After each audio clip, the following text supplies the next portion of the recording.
जी, जी। आज जो हमने टॉपिक पढ़ना है वो है हमारा बेनिफिट और कॉस्ट एनालिसिस। पहले हम कर चुके हैं present world analysis, future world analysis, पे बैक पीरियड एनालिसिस और कैपिटलाइज कॉस्ट। ये आज हमारे पास लास्ट मेथड है एनालिसिस का, जिसे हम कहते हैं बेनिफिट कॉस्ट एनालिसिस। और आज के टॉपिक में हम बेसिकली पढ़ेंगे क्या कि difference between public sector projects और प्राइवेट सेक्टर प्रोजेक्ट्स।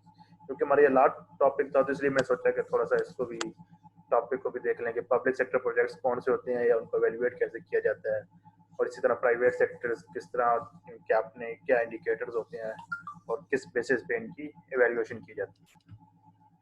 फिर हम अपना जो मेन टॉपिक है बेनिफिट कॉस्ट रेशियो, उसके लिए हम उस टॉपिक की तरफ आएंगे वापस, और उससे हम पहले सिंगल प्रोजेक्ट के लिए हम उसका बेनिफिट कॉस्ट रेशियो एनालिसिस करेंगे, फिर हम टू अल्टरनेटिव्स के लिए करेंगे, और उसके बाद हम मल्टीपल अल्टरनेटिव्स के लिए इसको कैसे अप्लाई कर सकते हैं वो भी देखेंगे। एट द एंड हम कॉस्ट इफेक्टिवनेस एनालिसिस, मतलब कॉस्ट आपकी किस तरह इफेक्टिव होती है ये एनालिसिस आएगा, या इसकी इम्पैक्ट क्या होता है बेनिफिट कॉस्ट रेशियो का एवेल्युएशन के लिए, उसके बारे में पढ़ेंगे। और एट द एंड आप हम जो पढ़ेंगे वो पढ़ेंगे हम एथिकल कंप्रोमाइजेस किस तरह होते हैं आपके पब्लिक सेक्टर प्रोजेक्ट्स में, मतलब आपकी जो बेसिक एथिक्स हैं उनको कैसे वायलेट किया जाता है।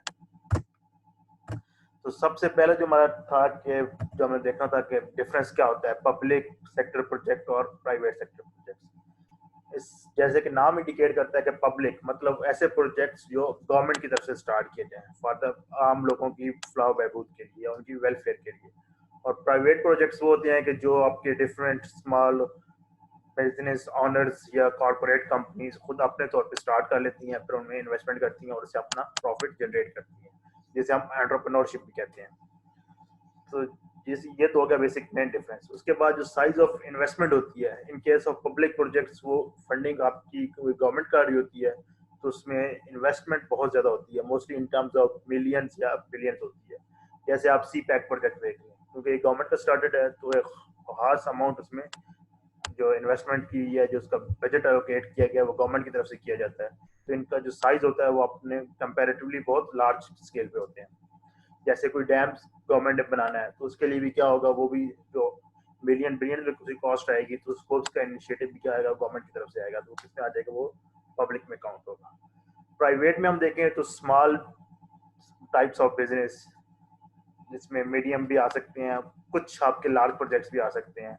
कि जैसे आपके पास ये माइक्रोसॉफ्ट की कंपनी है, ये कोई गवर्नमेंट की तरफ से रन नहीं की हुई, तो इसी तरह ये आपकी लार्ज में भी जा सकती हैं, लेकिन वो बहुत मिनिमम होती हैं ऐसी कंपनी जिनको हम लार्ज के अंदर इन्वेस्टमेंट उनकी होती है। मोस्टली आपके पास स्मॉल टू मीडियम साइज पे होते हैं प्रोजेक्ट्स। जैसे कि कंस्ट्रक्शन कंपनी है किसी की अपनी जो पीसी के साथ रजिस्टर्ड है, तो क्या आ जाएगी, उसने अपने प्राइवेट काम को स्टार्ट किया हुआ है तो उसका मोस्टली जो रेंज होगी इन्वेस्टमेंट की वो उसकी मोस्टली मीडियम से स्मॉल की तरफ ही होगी, लार्ज की तरफ बहुत कम कंपनी होती है जो रजिस्टर्ड होती है। इसी तरह जो लाइफ स्पैन होता है जो पब्लिक सेक्टर प्रोजेक्ट्स होते हैं, ये मोस्टली आपके 50 ईयर्स के लिए आपके पास डिजाइन किए जाते हैं। जैसे मैंने डैम्स की एग्जांपल दिया, तो डैम जब भी बिल्ड किया जाएगा वो 50 ईयर्स के लिए बिल्ड किया जाएगा।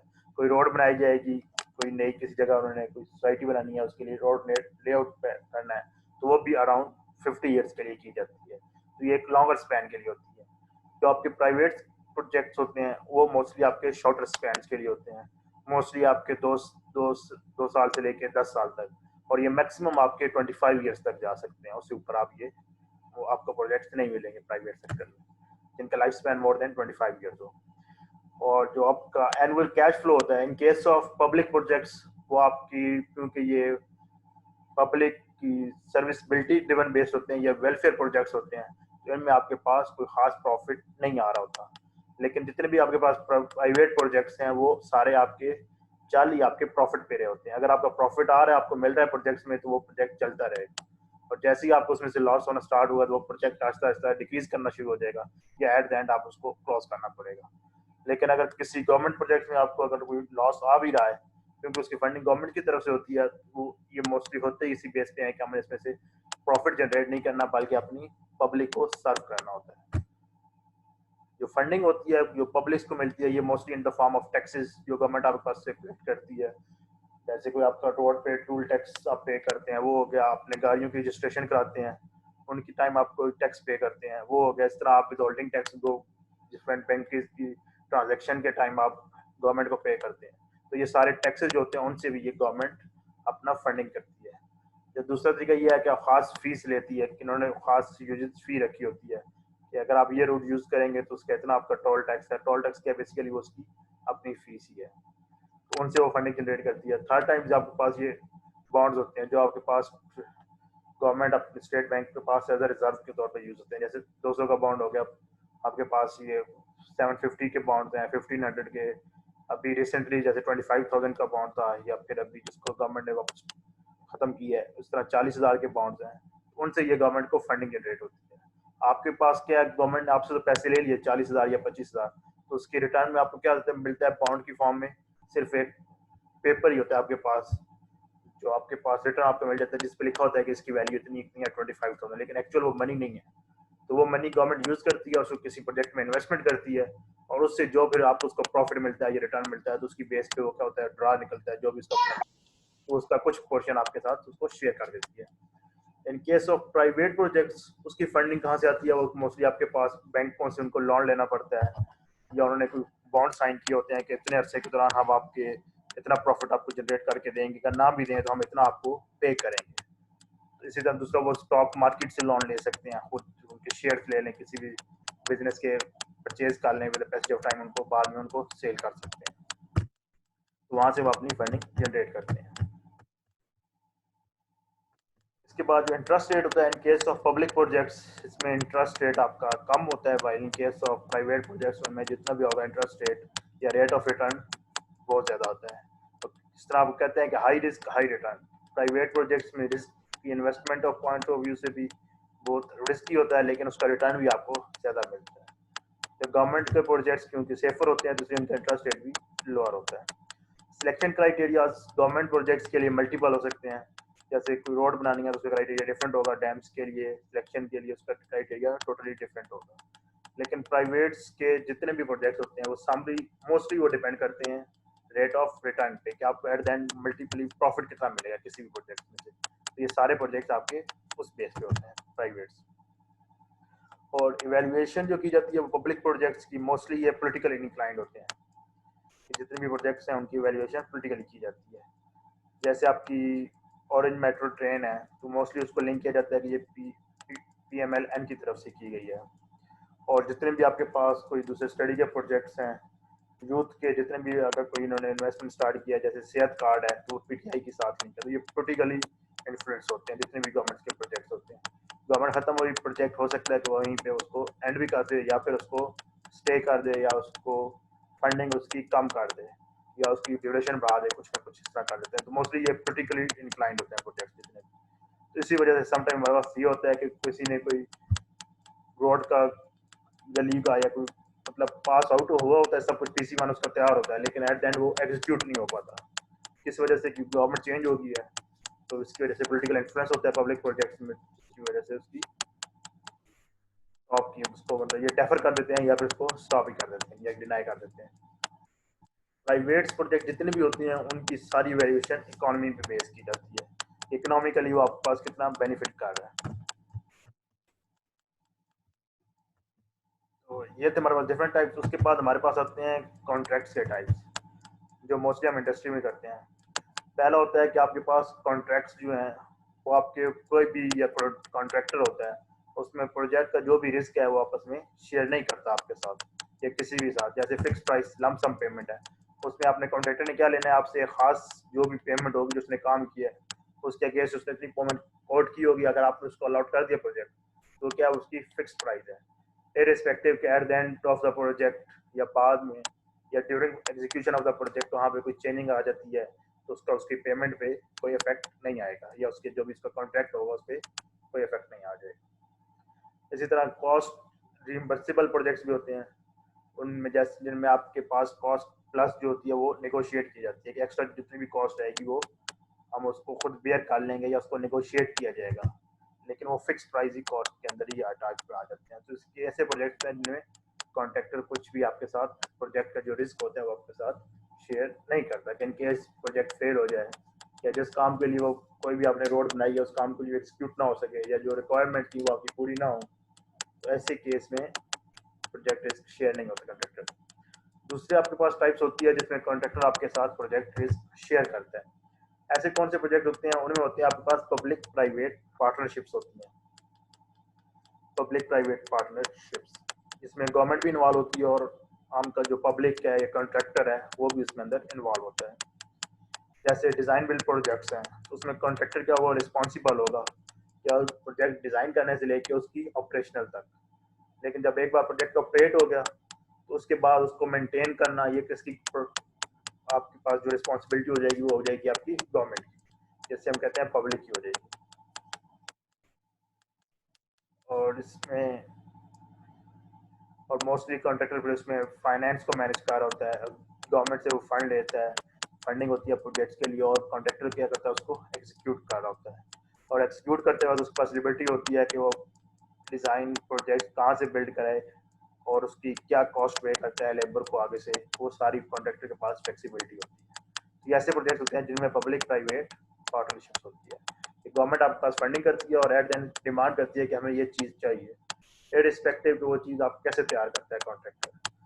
उसके साथ कुछ ना कुछ फिक्स प्राइस भी शेयर की जाती है उसके साथ कॉन्ट्रैक्टर में कि आप इस प्रोजेक्ट अगर ये सक्सेसफुल हुआ तो 80% गवर्नमेंट को जाएगा, 20% कॉन्ट्रैक्टर को जाएगा या 50-50 60-60 कुछ ना कुछ इसमें रिस्क शेयर किया जाता है। इन केस ऑफ फेल कर जाएगा तो ऑटोमेटिकली उसकी परसेंटेज कम हो जाएगी। उसके बाद हमारे पास जो मेन टॉपिक हमारा आज इस बेनिफिट कॉस्ट रेशियो एनालिसिस। इसमें हमारे पास जो मेन चीज़ें हैं वो हमारे पास एक चीज़ है बेनिफिट और दूसरी क्या है आपके पास कॉस्ट। बेनिफिट आपके लिए क्या होता है? जो भी आपका पब्लिक को जिससे भी फायदा पहुंच रहा हो या आपको जिस चीज़ से फायदा मिल रहा हो वो क्या आपके लिए बेनिफिट है। तीसरी एक चीज़ इसी से लिंक होती है डिसबेनिफिट, मतलब जिस ऐसी हर वो ऐसी चीज़ जिससे आपको डिसएडवांटेज हो या फिर आपके लिए पब्लिक के लिए हार्मफुल हो तो क्या आपके लिए डिसबेनिफिट में आ जाएगा। और इसी तरह आपके पास कॉस्ट होती है, कॉस्ट क्या होती है? वो एक्सपेंसेस होते हैं जो गवर्नमेंट बेयर कर रही होती है, ये एक्सपेंडिचर जो गवर्नमेंट किसी भी काम करने के लिए खुद अपने आप के तौर पर उसको बेयर करती है, उसे हम कहते हैं कॉस्ट। तो हमारे पास ये तीन टर्म्स है इसमें, बेनिफिट, डिसबेनिफिट और कॉस्ट। और इसमें जो जितनी भी गवर्नमेंट की सेविंग्स होती हैं, जो भी आपके पास गवर्नमेंट को रिटर्न मिल रहा है वो हमेशा कॉस्ट में से निकालते हैं, फिर आपके पास अल्टीमेटली जो रेशियो बनती है उसे हम कहते हैं बेनिफिट कॉस्ट रेशियो। इस बेनिफिट कॉस्ट रेशियो में दो टाइप्स आती हैं, एक आती है हमारे पास conventional benefit cost ratio, second होती है आपके पास modified benefit cost ratio. Conventional ratio में और मॉडिफाइड में डिफरेंस क्या है? कन्वेंशनल में आपके पास बेनिफिट में से हम सेपरेट कर देते हैं डिसबेनिफिट और उसको जब डिनोमिनेटर कॉस्ट पे डिवाइड करते हैं तो हमारे पास आ जाती है conventional benefit cost ratio. Modified में हम क्या करते हैं कि बेनिफिट कॉस्ट रेशियो आपस में से पहले माइनस करते हैं फिर उसी में से हम कॉस्ट माइनस कर देते हैं और डिवीजन करते हैं आपके पास जो इनिशियल इन्वेस्टमेंट है, जो मतलब आपको इनिशियल के टाइम आपने किसी प्रोजेक्ट के लिए इन्वेस्टमेंट किया, तो उससे आपके पास क्या आ जाएगा? Modified benefit cost ratio. इसके साथ ही एक टर्म यूज की जाती है उसे हम कहते हैं प्रॉफिटेबिलिटी इंडेक्स।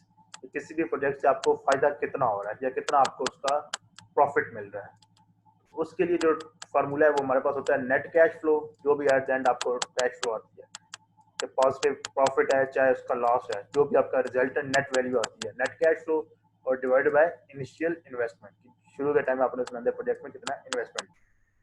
तो ये हमारे पास जो डिफरेंट फार्मूलेज हैं जिनको हम आगे यूज करेंगे और फिर हम उससे आगे अपने क्वेश्चंस को सॉल्व करेंगे या हमारा अपना एनालिसिस परफॉर्म करेंगे।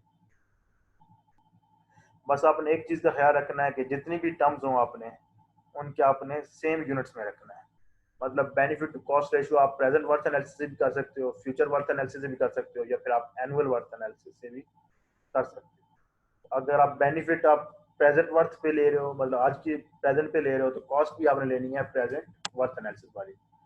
अगर आप ये नहीं करना कि एक फ्यूचर वर्थ कॉस्ट फ्यूचर में आ रही है तो फ्यूचर में ले जाओ, या बेनिफिट आपको फ्यूचर में मिल रहा है तो उसका फ्यूचर वैल्यू निकाल लो और कॉस्ट की प्रेजेंट वैल्यू निकाल लो। दोनों के यूनिट्स क्या है वो सेम होने चाहिए, जो उनकी ड्यूरेशन है, या दोनों प्रेजेंट वर्थ में होने चाहिए या फिर दोनों आपके पास फ्यूचर वर्थ में होने चाहिए या सारे आपके पास एनुअली होने चाहिए। और दूसरा, अपने माइनस साइन से पहले उसके कॉस्ट के बाद आपने माइनस साइन यूज नहीं करना। या ऑलरेडी हमें पता है कॉस्ट जितनी भी होती है हमारे पास नेगेटिव होती है। तो हमें पता कैसे चलेगा कि हमारा प्रोजेक्ट सक्सेसफुल है या प्रॉफिट हमें देगा? तो उसके लिए हमारे पास जो हम उसको एट द एंड रेशियो निकालेंगे, कॉस्ट बेनिफिट रेशियो। जब जैसे रूल है रेशियो का, या उसकी वैल्यू 1 आएगी या फिर उसकी वैल्यू लेस देन 1 आएगी। अगर आपके पास बेनिफिट कॉस्ट रेशियो की वैल्यू इक्वल टू 1 आती है या फिर मोर देन 1 आती है, इसका मतलब है कि प्रोजेक्ट आपके लिए क्या है, इकोनॉमिकल है। इकोनॉमिकल मतलब वो आपके लिए बेनिफिशियल है। और अगर आप उसकी वैल्यू कम आती है तो इसका मतलब है प्रोजेक्ट इकोनॉमिकली नॉट एक्सेप्टेबल है, मतलब आपको अल्टीमेटली उसमें से आपको लॉस ही आएगा। इसी तरह अगर आपने प्रॉफिटेबिलिटी इंडेक्स का देखना है तो उसके लिए भी सेम ही है। अगर उसकी वैल्यू मोर देन 1 आती है तो प्रोजेक्ट इकोनॉमिकली सेटिस्फाई कर रहा होगा, जिससे जस्टिफाइबल है। अगर लेस देन 1 है तो प्रोजेक्ट आपका नॉन इकोनॉमिकल एक्सेप्टेबल है, आप उसको एक्सेप्ट नहीं कर सकते क्योंकि उसमें आपको अल्टीमेटली उसमें से लॉस ही मिलेगा। अब हम देख लेते हैं किसी एक पर्टिकुलर प्रोजेक्ट्स पे ये बेनिफिट कॉस्ट एनालिसिस आप अप्लाई कैसे कर सकते हैं। तो जो कन्वेंशनल बेनिफिट रेशियो है उसके लिए क्या है, जो फार्मूला मैंने आपको बताया था कि benefit minus disbenefit over cost.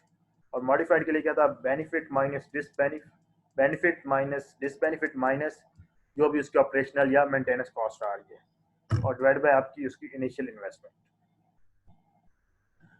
फिर वही है कि मोर देन 1 आती है तो एक्सेप्ट द प्रोजेक्ट, अगर लेस देन 1 आती है तो आप उस प्रोजेक्ट को रिजेक्ट कर देना, क्योंकि ये सिंगल प्रोजेक्ट है, आपके पास कोई और चॉइस नहीं है, या आप इसको सिलेक्ट करेंगे या आप इसको रिजेक्ट करेंगे। तो अगर उसकी रेशियो मोर देन 1 आती है तो एक्सेप्ट कर देंगे, अगर लेस देन 1 आती है तो उसको आप रिजेक्ट कर देंगे।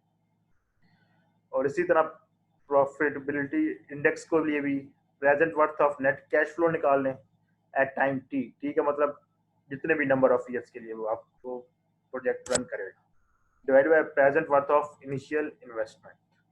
तो ये आपने याद रखना है कि जब भी प्रॉफिटेबिलिटी इंडेक्स होगा या मॉडिफाइड रेशियो होगी, उसमें आपके पास जो डिनोमिनेटर में आता है वो हमेशा आपके पास इनिशियल इन्वेस्टमेंट आती है, या जिसे हम कहते हैं इनिशियल कॉस्ट आपके पास आएगी। जो भी प्रोजेक्ट को रन करने के लिए या उसको एग्जीक्यूट करने के लिए इनिशियल जो प्रोजेक्ट आपको कॉस्ट चाहिए होती है, स्टार्टिंग कॉस्ट चाहिए होती है, वो हम इसमें यूज करते हैं।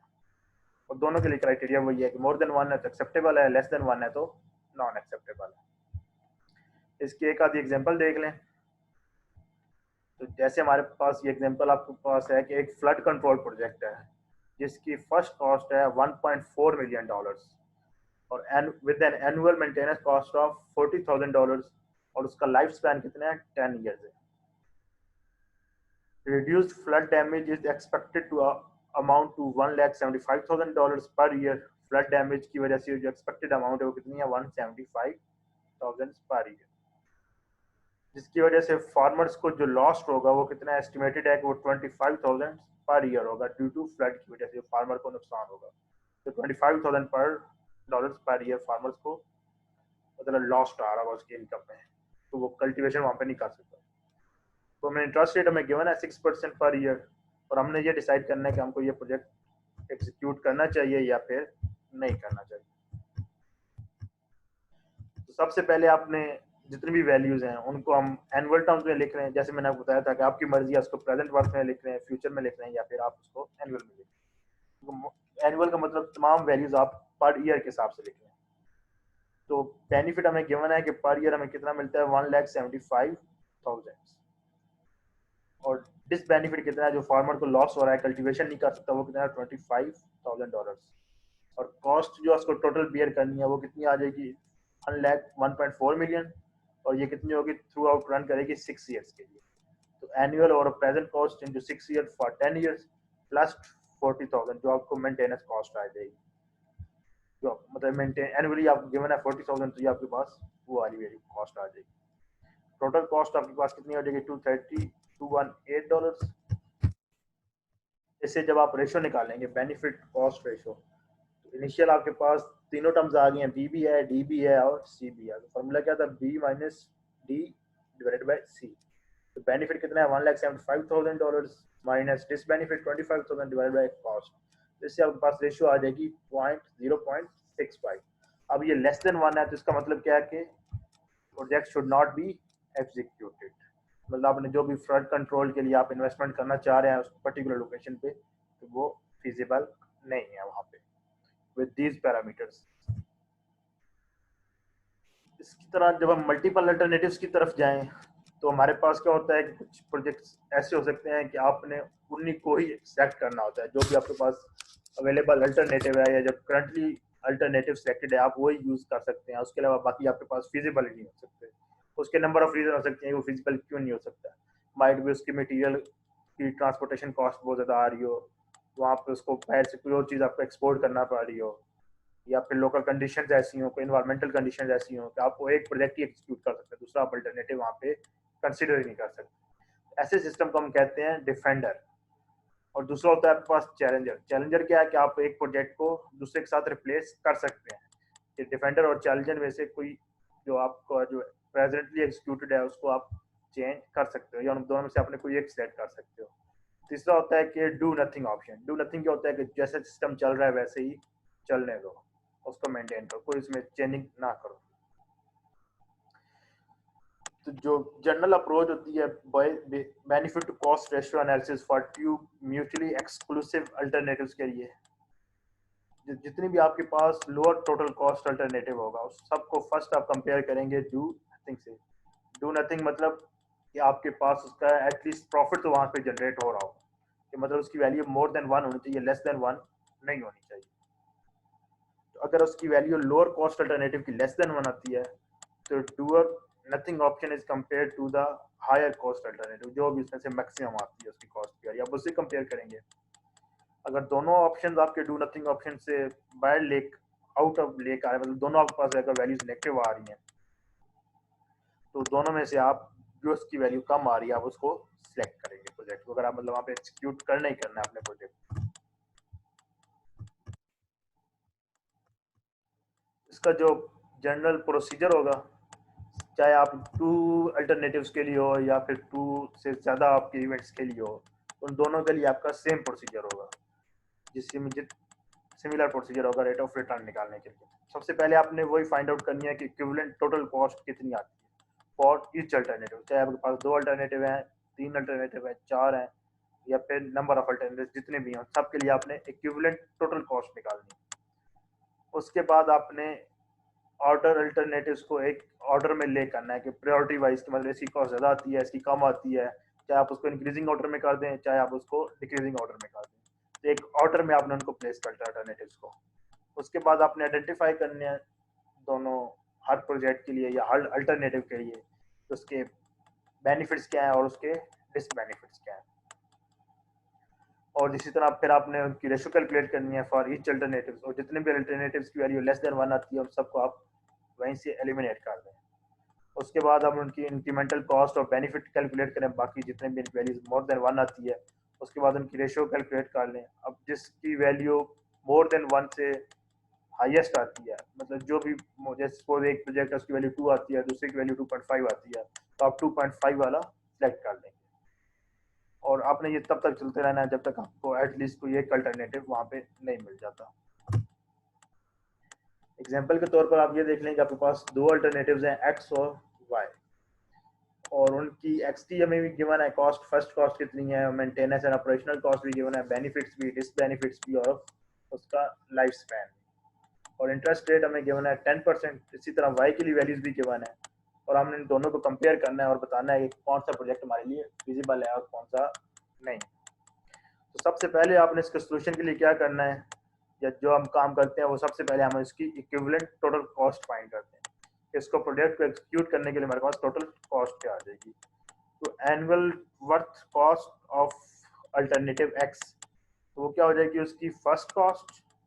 अब फर्स्ट कॉस्ट उसकी हमारे पास कितनी है 3,20,000, और ये कितने ईयर्स के लिए चल रहेगी आपके पास 10 ईयर्स के लिए। अब इसको 10 से multi A over P annual over present worth cost 10% into 10 कर लेंगे।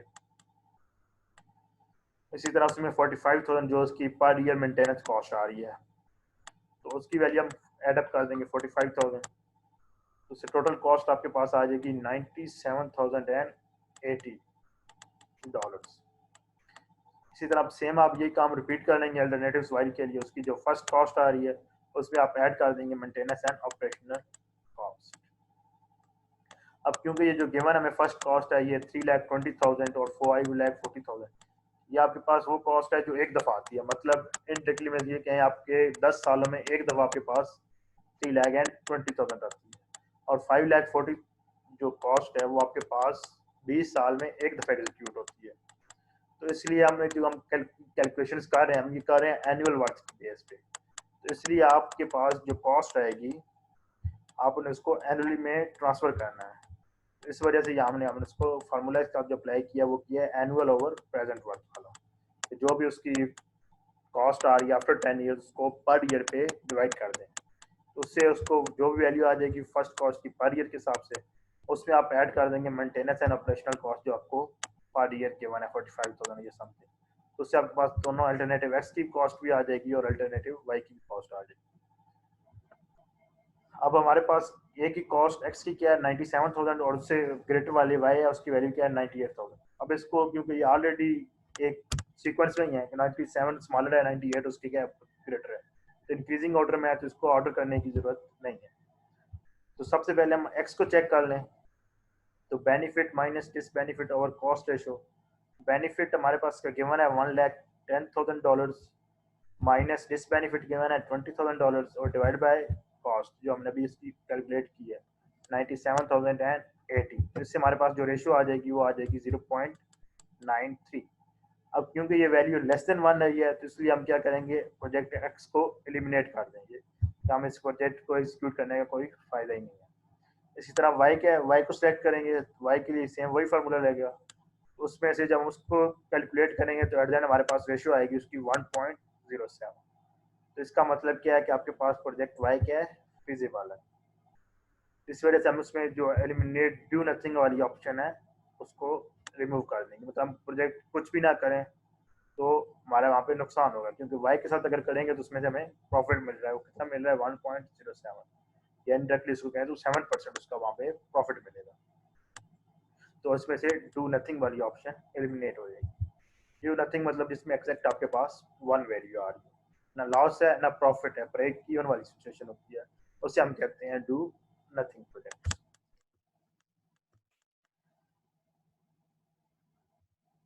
अब हमें जब जिसमें आपके पास म्यूचुअली एक्सक्लूसिव इवेंट्स हैं जिसमें से आपको मतलब कोई एक दोनों में से वाई सिलेक्ट करना ही पड़ता है, चाहे आप एक्स सिलेक्ट करें या आप उसको वाई में सिलेक्ट करें, तो आपके पास डू नथिंग ऑप्शन नहीं होती। क्योंकि मैंने आपको बताया था कि जब हम प्रेजेंट वर्थ एनालिसिस कर रहे थे हमारे पास प्रोजेक्ट दो कैटेगरीज के होते हैं, एक होते हैं म्यूचुअली एक्सक्लूसिव इवेंट्स और दूसरे होते हैं इंडिपेंडेंट प्रोजेक्ट। इंडिपेंडेंट में आपके पास क्या होता है कि जितने नंबर ऑफ प्रोजेक्ट आप उसमें सेलेक्ट कर सकते हैं, चाहे आप एक्स कर लें, वाई कर लें, जेड कर लें, जितने भी आपके पास एक क्राइटेरिया से ऊपर लाइक आ रहे हैं। दूसरे आपके पास होते हैं mutually exclusive events. Mutually exclusive ये होता है कि उन दोनों में सब में से कोई एक प्रोजेक्ट आपने सेलेक्ट करना है, जिसमें आपके पास डू नथिंग का ऑप्शन नहीं होता। मतलब आपने चाहे आपको लॉस आ रहा है दोनों प्रोजेक्ट्स में तब भी आपने उन दोनों में से कोई एक सिलेक्ट करना है।